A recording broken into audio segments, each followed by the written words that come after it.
Hello everyone, welcome back to another Star Wars figure review. Today we're going to take a look at a Toys R Us exclusive set, and it's the Podracer Pilots set there. Very cool looking packaging. On the back you got a um, kind of the image of the ass end of a dewback and a couple of pit droids talking it out. Got the Star Wars logo up there. On the opposite side, you got a very menacing image of Darth Maul, which looks absolutely fantastic. And you get that same image throughout the packaging, both sides and the top. On the bottom, you just got the UPC and some manufacturer information.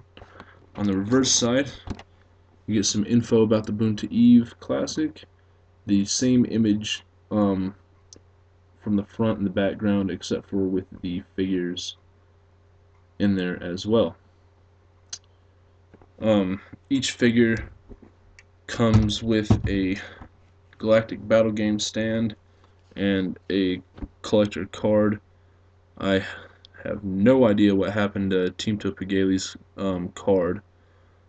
So I only got Clegg Holdfast, Dud Bolts, Mars Duel, and Gasgano's card. So I apologize about that. But the Galactic Battle Game stands are just the flat black stands there,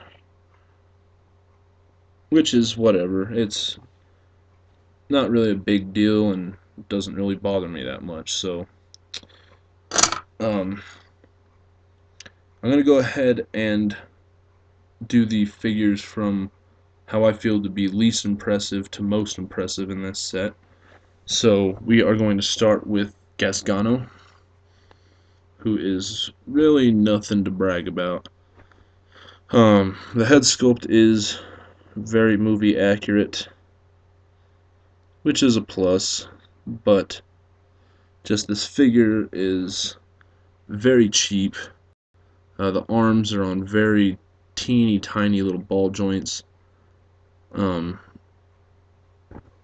So I mean nothing really too fancy there.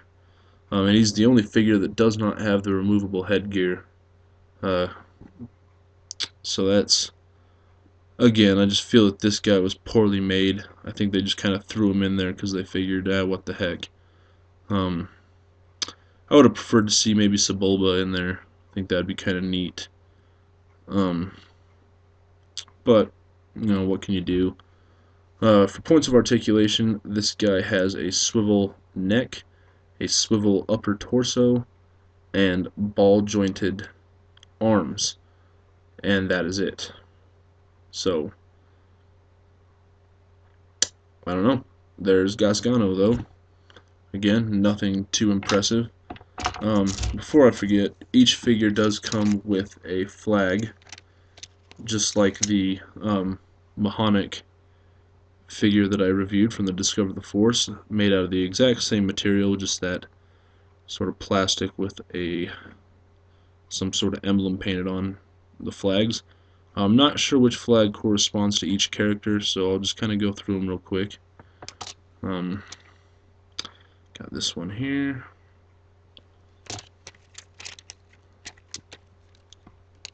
This one here, which is just like the last one, except for just a different paint scheme. This one here, and this one here. This flag was kind of damaged in the packaging, but oh well. Okay, so next up we're going to take a look at Mars Guo, who really I only find him to be the second least impressive simply just because of his articulation. As far as how he was sculpted, I feel that Hasbro did a very great job. I'm going to go ahead and get a close-up on that head, because they actually did do a really good job on this guy. Just absolutely great looking. And he does have the removable goggles, which I have here, so I will go ahead and put those back on his head.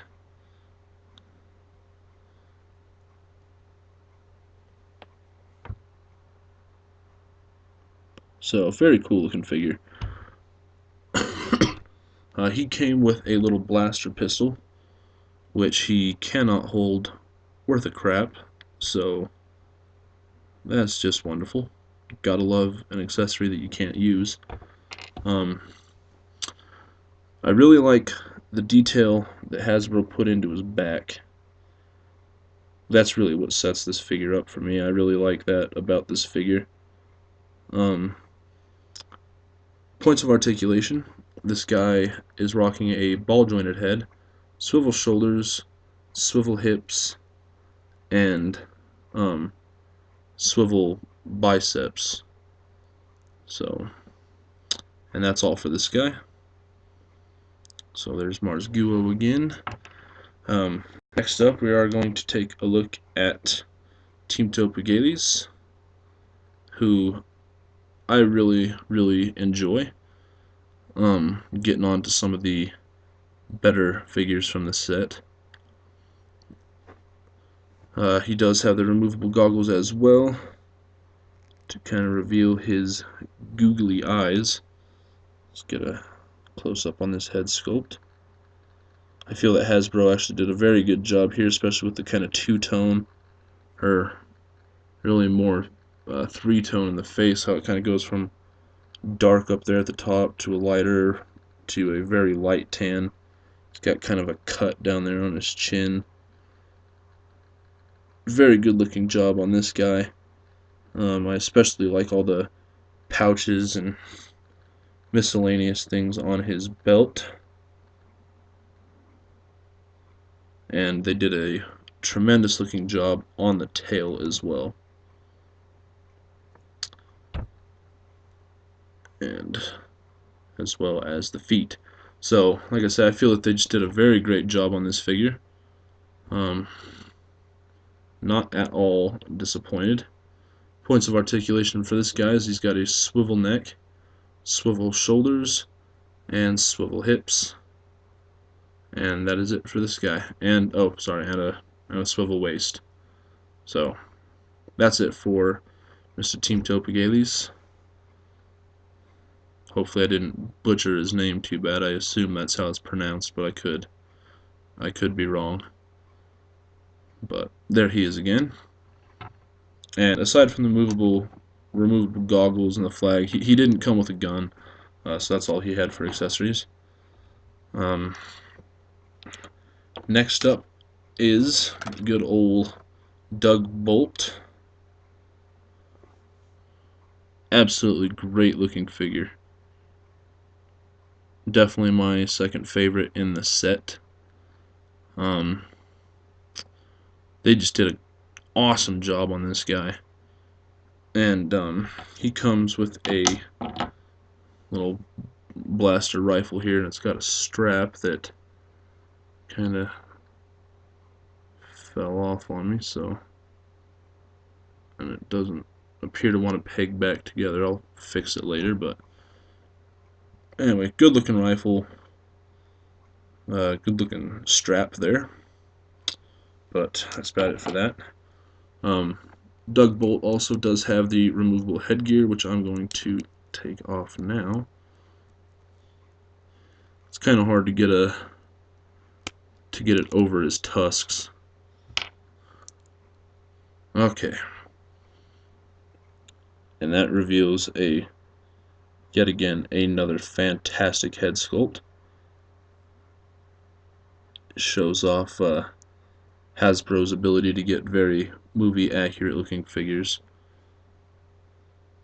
I love everything about this guy, especially the armor on the top of the hands and forearms. I think they did a great job there, and the coloring on his stomach and just all over his skin just looks absolutely great. The bridge of his mouth looks absolutely phenomenal, and just an all-around great looking figure. For articulation, this guy has a ball jointed neck, swivel shoulders, and swivel hips. Doesn't look like he has no waist articulation. So that's it for Doug Bolt. Oh, swivel wrists. Sorry, I apologize. So that's it for Doug Bolt. Dud Bolt. Sorry, not Doug. Okay. And last and certainly not least, my favorite in this set is Clegg Holdfast. Absolutely great looking figure. One complaint I do have about him though is that is his headgear, which is dinky.